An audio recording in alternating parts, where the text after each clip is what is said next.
Cara menat lantai yang benar. Pertama, permukaan lantai yang mau dinat kita bersihin dulu sehingga lantai dalam keadaan benar-benar bersih.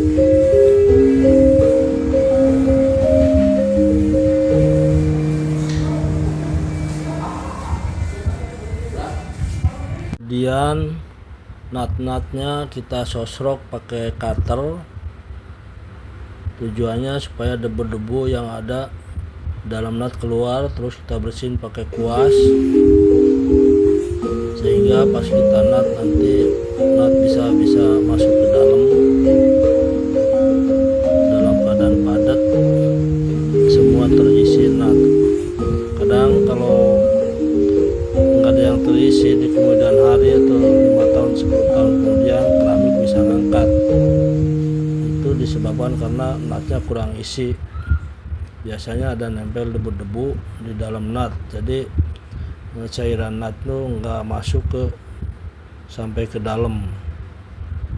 Ya, kita bersihin pakai kuas, pinggir-pinggir semua, jadi debu-debu itu tersingkir semua, keangkat semua. Nah, ini sosrok terus, memang harus telaten dan rajin supaya keramik itu tidak ngangkat di kemudian hari. Nah, itu debu-debunya keluar itu.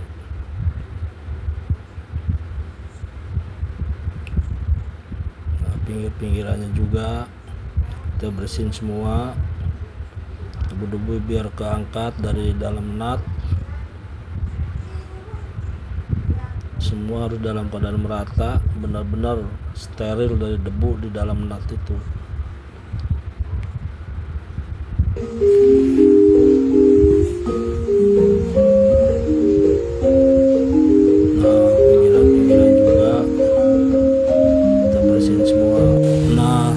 Bersih dari debu-debu, kita mulai pengenatan.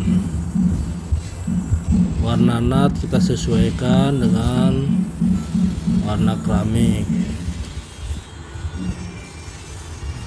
Sekarang kita menggunakan nat AM.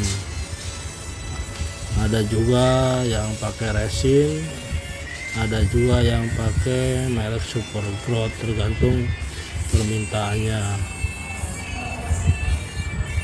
Demikian, semoga bermanfaat dan selamat mencoba. Terima kasih.